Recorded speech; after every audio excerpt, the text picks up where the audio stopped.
नमस्कार। मैं वीके शास्त्री अपने चैनल के माध्यम से आप सभी दर्शकों का बहुत बहुत स्वागत करता हूं।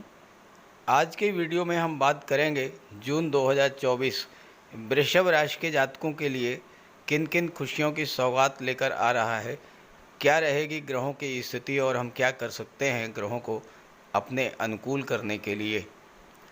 जून 2024 आपके लिए बहुत बड़ी राहतों की सौगात लेकर आ रहा है, क्योंकि 1 जून से एक बहुत बड़े दुर्योग का अंत होने जा रहा है, जो पिछले 45 दिनों से आपको लगातार परेशान कर रहा है और जिसके कारण आपका जीवन पूरी तरह से नर्क हो गया था। इसके अलावा जून में वृषभ राशि के जातकों की कुंडली में बुधादित्य योग, लक्ष्मी नारायण योग और मालव्य राजयोग बन रहा है। साथ ही साथ जून में आपको 5 बड़ी राहतें मिलने जा रही हैं। अब ये राहतें किस प्रकार की हैं और इससे आपको क्या लाभ मिलेगा, इसी पर चर्चा करेंगे इस वीडियो में। बड़ा ही महत्वपूर्ण होने जा रहा है ये वीडियो, तो पूरा वीडियो ध्यान से समझिएगा। और ग्रहों के आधार पर बात करेंगे जून में आपकी आर्थिक स्थिति में क्या क्या सुधार होगा, आपका स्वास्थ्य कैसा रहेगा, व्यापार व्यवसाय नौकरी रोजगार की दृष्टि से कैसा रहेगा जून का महीना, आपकी लव लाइफ कैसी होगी, दाम्पत्य सुखों, विवाह, संतान और भाग्य का कितना साथ मिलेगा आपको, धर्म, अध्यात्म, स्पिरिचुअलिटी और विदेश की दृष्टि से कैसा रहेगा जून 2024। इन्हें सब बातों का विश्लेषण करेंगे इस वीडियो में। ये विश्लेषण आपकी चंद्र राशि के आधार पर किया जा रहा है, यानी चंद्रमा आपकी जन्म कुंडली में जिस राशि में गोचर कर रहे हैं वही आपकी चंद्र राशि होगी और उसी के आधार पर आपको इस वीडियो को समझना है। तो ये है वृषभ राशि के जातकों की कुंडली। आपके राशि के स्वामी हैं दैत्य गुरु शुक्र, और शुक्र आपके लग्न भाव में ही मालव्य राजयोग बना रहे हैं। 12 जून तक शुक्र लग्न में रहेंगे और इसके बाद 12 जून को शुक्र राशि परिवर्तन करेंगे और धन के भाव में आ जाएंगे। देवगुरु लग्न भाव में गोचर कर रहे हैं। बुध 14 जून तक लग्न भाव में हैं और 14 जून को धन के भाव में आ जाएंगे। सूर्य 15 जून तक लग्न भाव में हैं और 15 जून को धन के भाव में आ जाएंगे। आपकी कुंडली के लग्न के भाव में बुध शुक्र का लक्ष्मी नारायण योग, सूर्य बुध का बुधादित्य राजयोग बनेगा और 15 जून के बाद धन के भाव में सूर्य बुध का बुधादित्य राजयोग और बुध शुक्र का लक्ष्मी नारायण योग बनेगा। इसके अलावा शुक्र 12 जून तक मालव्य राजयोग भी आपके लग्न भाव में बनाएंगे। शनिदेव दशम भाव में शश राजयोग बना रहे हैं। राहु लाभ के भाव में, मंगल विदेश के भाव में और केतु पंचम भाव में है। ये तो है ग्रह स्थितियाँ। आपकी कुंडली में लग्न का भाव और धन का भाव ये पूरी तरह से जागृत है जून के महीने में, और चूंकि लग्न में चतुर्ग्रही योग बन रहा है और इस दृष्टि सप्तम भाव पर पड़ रही है, तो सप्तम भाव भी पूरी तरह से जागृत होगा। धन का भाव जागृत है और सूर्य बुध शुक्र की दृष्टि 8वें भाव पर पड़ेगी, तो 8वां भाव भी पूरी तरह से जागृत होगा। तो ये तो हैं ग्रह स्थितियाँ। अब इसके प्रभाव को समझते हैं। आगे बढ़ने से पहले बात करेंगे मई के महीने में आपके जीवन में क्या क्या परेशानियां आईं और इसके पीछे कारण क्या था। देखिए, पिछले 45 दिनों से आपकी कुंडली में एक बड़ा और घातक दुर्योग बना हुआ था जिससे आप बहुत अधिक पीड़ित थे, और वो है राहु और मंगल का अंगारक योग। और ये अंगारक योग आपकी कुंडली के एकादश भाव लाभ के भाव में बना हुआ था। वो भाव जहाँ से आपकी इनकम का विचार किया जाता है, जहाँ से आपके लाभों का विचार किया जाता है, उसमें अंगारक योग बना हुआ था। अंगारक योग का सबसे पहला प्रभाव आपकी मानसिक स्थिति पर पड़ा होगा। छोटी छोटी बातों को लेकर अचानक बहुत अधिक क्रोध आया होगा, वाणी में उग्रता आई होगी और लड़ाई झगड़े तनाव की स्थिति भी बनी होगी, क्योंकि मंगल की दृष्टि दूसरे भाव पर पड़ रही है जो कि वाणी का भाव होता है, और मंगल की 8वीं दृष्टि छठे भाव पर है, और मंगल स्वयं में 12वें भाव के स्वामी हैं। अब दूसरा भाव वाणी का होता है, छठा भाव शत्रुता का होता है, 12वां भाव कोर्ट कचहरी का होता है। तो कोई छोटी सी बात हुई होगी और राहु ने अचानक इतना तूल दे दिया होगा कि लड़ाई झगड़े कलह की स्थिति बनी होगी। अंगारक योग के कारण स्वभाव में चिड़चिड़ापन, आत्मविश्वास में कमी, घबराहट, तनाव, हाइपरटेंशन और डिप्रेशन की स्थितियां भी बनी होगी। अब चूँकि मंगल 12वें भाव के स्वामी जो अस्पताल का होता है, छठे भाव पर दृष्टि थी जो कि रोगों का होता है, और अंगारक योग बना रहे थे, तो आपका स्वास्थ्य भी खराब हुआ होगा। दिल की धड़कन बढ़ जाना, शरीर में जकड़न होना, मानसिक तनाव, अनजाना भय, फोबिया, पाइल्स की प्रॉब्लम, हाई ब्लड प्रेशर या अचानक से कोई सांघातिक रोग जो लंबे समय तक आपको पीड़ित करे, इस तरह की घटना घटित हुई होगी। चूँकि ये अंगारक योग लाभ के भाव में, आपके इनकम के भाव में बन रहा था, आर्थिक रूप से अंगारक योग ने आपको बहुत कष्ट दिया होगा। मंगल 12वें के स्वामी होकर के लाभ में है। 12वां भाव खर्चों का होता है। बिला वजह की चीज़ों पर आपका धन खर्च हुआ होगा। जल्दबाजी में गलत निर्णय लिए जाने के कारण धन हानि भी हुई होगी। और चूंकि मंगल पंचम भाव पर दृष्टि डाल रहे थे जो कि शेयर मार्केट, जुआ, सट्टा, लॉटरी का होता है, इन सब चीज़ों में भी हो सकता है कुछ जातकों को बहुत बड़ा नुकसान झेलने को मिला हो। अस्पताल या कोर्ट कचहरी के खर्चों ने कुछ जातकों को ज़्यादा परेशान किया होगा। अंगारक योग का प्रभाव आपके लव लाइफ पर भी पड़ा होगा, क्योंकि पंचम पर दृष्टि है और सप्तम के स्वामी हैं मंगल। तो बिला वजह की गलतफहमी, कलह, तनाव, ये सब स्थितियां बनी होंगी।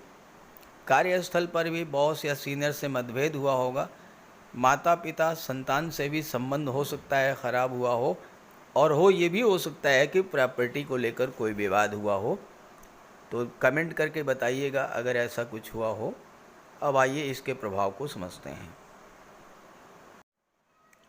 वीडियो के थंबनेल में मैंने लिखा है राहतों की बरसात। तो पहले समझें क्या क्या राहत आपको मिलेगी।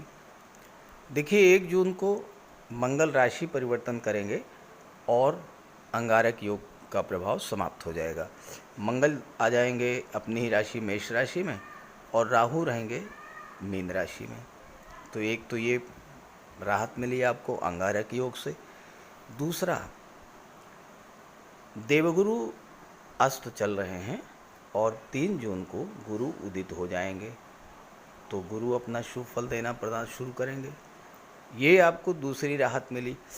तीसरी जो राहत है, अंगारक योग के कारण आपके दाम्पत्य जीवन में जो तनाव की स्थितियां चल रही हैं वो समाप्त होंगी, क्योंकि गुरु, सूर्य, बुध, शुक्र की दृष्टि पड़ेगी कुंडली के 7वें भाव पर।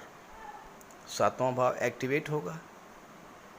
ये तीसरी राहत मिली। चौथी जो राहत आपको मिलने जा रही है वो ये मिलने जा रही है कि देवगुरु पिछले वर्ष से मेष राशि में जब गोचर कर रहे थे तो शनि की दृष्टि गुरु पर पड़ रही थी, और केतु के साथ षडाष्टक योग बन रहा था। इसकी वजह से गुरु अपना शुभ फल नहीं दे पा रहे थे। अब जब गुरु वृषभ में आ चुके हैं तो षडाष्टक योग का प्रभाव भी समाप्त हो गया और शनि की दृष्टि भी हट गई। ये हुई चौथी राहत। और 5वीं जो राहत है वो मिलेगी आपको शनि के द्वारा। शनि का अंश बल 1 जून को 24 डिग्री होगा। तो इसका मतलब शनि जो है ये वृद्धावस्था से मृत अवस्था की ओर जा रहे हैं, तो शनि का कोई निगेटिव प्रभाव नहीं पड़ेगा।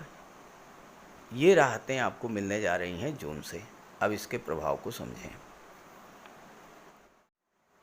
किसी भी जातक की कुंडली में सबसे ज़्यादा जो प्रभाव होता है वो लग्न भाव के स्वामी का होता है और फिर भाग्य भाव के स्वामी का होता है। अब आपके लग्न के स्वामी है शुक्र, और शुक्र मालव्य राजयोग बना रहे हैं। 12 जून तक मालव्य राजयोग बनाएंगे और इसके बाद धन के भाव में चले जाएंगे। धन के कारक धन के भाव में जाएंगे। तो पूरे महीने में जून के माह में शुक्र आपके लिए धन की वर्षा ही करेंगे। अब यहाँ पर बुध और शुक्र का लक्ष्मी नारायण योग भी बन रहा है। जो मालव्य राजयोग है और लक्ष्मी नारायण योग, ये दोनों ही धन के राजयोग होते हैं और ये राजयोग थोड़े ही समय में आपकी धन संबंधी समस्याओं से राहत दिला देते हैं। अगर आपकी जन्म कुंडली में शुक्र का मालव्य राजयोग या बुध शुक्र का लक्ष्मी नारायण योग बन रहा है तो ये निश्चित है कि आपको जीवन में धन की कमी कभी नहीं होगी। गोचर में मालव्य राजयोग बनने पर आपकी आर्थिक स्थिति में तेज़ी से सुधार आएगा। धन का भंडार दिन दूना रात चौगुना गति से बढ़ेगा। जैसा मैंने बताया कि 7वां भाव इस समय सबसे ज़्यादा जागृत रहेगा। शुक्र की दृष्टि 7वें भाव पर पड़ेगी। शनि की दृष्टि पड़ने के कारण आपके विवाह के मार्ग में जो बाधाएं आ रही थीं वो समाप्त होंगी। शनि क्या करते हैं? शनि चीज़ों को डिले कर देते हैं। तो विवाह में देरी हो रही थी या कोई बाधा आ जा रही थी, अब एक तो शनि कमज़ोर हो चुके हैं, दूसरे शुक्र की दृष्टि पड़ रही है 7वें भाव पर। शुक्र विवाह के कारक होते हैं। गुरु की दृष्टि पड़ रही है, गुरु कन्याओं के लिए विवाह के कारक होते हैं। तो आपके विवाह संबंधी जो समस्याएं थी उसका समाधान आपको जून में मिलना शुरू हो जाएगा। हालांकि 29 जून तक शुक्र अस्त रहेंगे तो विवाह तो नहीं होगा लेकिन रिश्ते तो तय होंगे। दूसरी बात, दाम्पत्य जीवन में जो कटुता कलह तनाव की स्थिति बनी हुई थी वो भी समाप्त होगी और उसका भी आपको प्रेम सौहार्द आपके दाम्पत्य जीवन में बढ़ेगा। अब 7वां भाव जो है ये व्यापार का होता है। व्यापार के भाव पर शुक्र की दृष्टि, गुरु की दृष्टि और बुध की दृष्टि, सूर्य की दृष्टि, तो ये चारों ही ग्रह आपके व्यापार व्यवसाय को पूरी तरह से चमका देंगे। अब बुध तो व्यापार के कारक होते हैं। अब व्यापार के कारक व्यापार के भाव में जब दृष्टि डालेंगे तो बिजनेसमैन के लिए तो इससे अच्छा कोई अवसर हो ही नहीं सकता। दूसरी बात, 7वें भाव के स्वामी मंगल हैं और मंगल अपनी ही राशि में 12वें भाव में गोचर कर रहे हैं। 12वां भाव जो होता है ये विदेश का होता है। तो इस समय विदेश संबंधी जो व्यापार व्यवसाय है उसमें विशेष उन्नति देखने को मिलेगी। कोई नई बिजनेस डील आपको मिल सकती है, कोई नया कॉन्ट्रैक्ट हो सकता है। एक्सपोर्ट इंपोर्ट के व्यापार क्षेत्र में है तो वहाँ पर बहुत अच्छा आपको लाभ मिल सकता है। विदेशों से धन की प्राप्ति हो सकती है। ख़ास करके अगर आप मेडिकल और सर्जरी के क्षेत्रों से जुड़े हुए हैं तो आपके विदेश जाने का भी प्रबल योग बनता है। गेम्स और स्पोर्ट्स से संबंध रखते हैं तो उस क्षेत्र में भी आपके लिए विदेश जाने का योग बनेगा। शुक्र की दृष्टि 7वें भाव पर शुक्र बना रहे हैं मालव्य राजयोग। शुक्र कला और सौंदर्य के कारक हैं। तो जो जातक कला और सौंदर्य से संबंधित क्षेत्रों में कार्य कर रहे हैं, कला और सौंदर्य से संबंधित चीज़ों का व्यापार व्यवसाय कर रहे हैं, जैसे कि महिलाओं के सौंदर्य प्रसाधन है, गारमेंट्स का कार्य है, ड्रेस डिज़ाइनिंग फैशन डिज़ाइनिंग का कार्य है, ब्यूटी पार्लर का कार्य है, या जो लोग ऑर्नामेंट ज्वेलरी आभूषण के क्षेत्र में व्यापार व्यवसाय कर रहे हैं, ऐसे जातकों को विशेष लाभ मिलेगा। शुक्र प्रेम और आकर्षण के ग्रह हैं और मालव्य राजयोग बनने पर आपका लगाव अपने कैरियर, प्रोफेशन, शिक्षा, संतान, व्यापार और जीवन साथी के प्रति कई गुना बढ़ेगा। आप अपने कैरियर, प्रोफेशन के प्रति पूरी तरह से समर्पित होंगे। व्यापार व्यवसाय में पूरे मन से काम करेंगे। संतान और जीवन साथी के प्रति आप गहरा लगाव महसूस करेंगे और अगर रिलेशन में हैं तो रिलेशन में भी प्रेम, आकर्षण और समर्पण की भावना बढ़ेगी। राहु आपकी कुंडली के लाभ के भाव में है और राहु जब अकेले होते हैं और कुंडली के तीसरे, छठे और 11वें भाव त्रिषडाय भाव में गोचर करते हैं तो राहु से ज़्यादा धन कोई दे ही नहीं सकता। और आपकी कुंडली में राहु 11वें भाव में गोचर कर रहे हैं, तीसरे भाव पर दृष्टि डाल रहे हैं। अब राहु क्या है? राहु छाया ग्रह हैं, फोटो रिलेटेड एरियाज़ को शो करते हैं। वृषभ राशि शुक्र की राशि है, कला की राशि है। तो अगर आपकी जन्म कुंडली में शुक्र मजबूत हुए तो गोचर में मालव राजयोग बनने पर और राहु के प्रभाव से आपको glamour industry, film industry, modelling के क्षेत्र में, टीवी सीरियल के क्षेत्र में, टीवी एंकरिंग के क्षेत्र में, फोटोग्राफी, वीडियोग्राफी के क्षेत्र में विशेष सफलता प्राप्त होगी। शुक्र आपके सपनों और आपकी इच्छाओं को रिप्रेजेंट करते हैं और आपकी कोई पुरानी इच्छा इस समय धन को लेकर, संतान को लेकर, विवाह को लेकर, प्रॉपर्टी को लेकर, वाहन को लेकर ज़रूर पूरी होगी। नए घर, नए वाहन में प्रवेश का योग बन सकता है। सुख सुविधा के साधनों की प्राप्ति होगी इस राजयोग के बनने पर। छात्रों के लिए भी सूर्य बुध का बुधादित्य राजयोग पूरे महीने बना रहेगा, क्योंकि 14 जून तक लग्न के भाव में और इसके बाद दूसरे भाव में बुधादित्य राजयोग बनेगा। और बुध जो हैं वो पंचम भाव के स्वामी हैं, शुक्र के साथ हैं। शुक्र छठे भाव के स्वामी हैं, सूर्य भी शुक्र के साथ हैं। शुक्र छठे भाव के स्वामी, बुध पंचम भाव के स्वामी। पंचम भाव संतान और शिक्षा का होता है। छठा भाव जो है ये नौकरी, कंपटीशंस का होता है। तो जो लोग किसी भी तरह से शिक्षा के क्षेत्र से जुड़े हैं, क्रिएटिव फील्ड से जुड़े हुए हैं, उनके लिए बहुत अच्छा है। छात्रों को सफलता का योग बन रहा है इस जून के महीने में। अगर आपका कोई एग्ज़ाम है, इंटरव्यू है, तो विशेष योग बन रहे हैं सफलता के। और अगर आपने कोई एग्ज़ाम, इंटरव्यू दे रखा है तो यह भी हो सकता है कि अचानक से आपको कोई बड़ी सफलता मिले, क्योंकि राहु मजबूत स्थिति में है। 18 डिग्री है राहु का अंश बल और राहु अचानक से कोई चीज़, कोई घटना घटित करा देते हैं। तो यहाँ पर आपको अचानक से कोई अच्छी खबर मिल सकती है, कोई सफलता आपको मिल सकती है और नौकरी के चांसेस आपके लिए बन रहे हैं। मंगल की दृष्टि पड़ेगी छठे भाव पर। मंगल के सामने कोई टिक नहीं सकता है, तो कोई शत्रुता है, कोई वो समाप्त होगी, शत्रु आपसे पराजित होंगे। स्वास्थ्य भी ठीक रहेगा आपका। बस एक बात का ध्यान रखना है कि मंगल की दृष्टि छठे भाव पर पड़ रही है, तो किसी को भूल करके भी आप कर्जा, पैसा उधार मत दीजिएगा। और अगर आपने पैसा उधार दिया तो फिर उसकी रिकवरी के चांसेस बहुत कम हैं। हाँ, अगर आप बैंक से लोन वगैरह लेना चाहते हैं तो उसमें कोई प्रॉब्लम नहीं है। बैंक से बड़ी आसानी से आपको इस समय लोन मंगल के प्रभाव से मिल सकता है। और मंगल चूँकि व्यापार भाव के स्वामी हैं, अगर आप अपने बिजनेस में को बढ़ाने के लिए लोन लेंगे तो आपको बड़ी आसानी से मंगल के प्रभाव से लोन आपको मिल सकता है। 15 जून के बाद एक बहुत अच्छा योग आपकी कुंडली में बन रहा है। बुध, शुक्र और सूर्य की दृष्टि अष्टम भाव पर पड़ेगी। अष्टम भाव जागृत होगा तो इस समय आपका कोई डूबा हुआ पैसा आपको मिल सकता है। आपका कहीं पैसा रुका हुआ है या आपने किसी को उधार दिया है या गवर्नमेंट से पैसा मिलना है, इस तरह का पैसा आपको इस समय मिल सकता है। तो इस गोचर का आप लाभ उठाइएगा और ये वीडियो, ये जानकारी अपने साथियों, मित्रों को भी शेयर कीजिएगा। नमस्कार।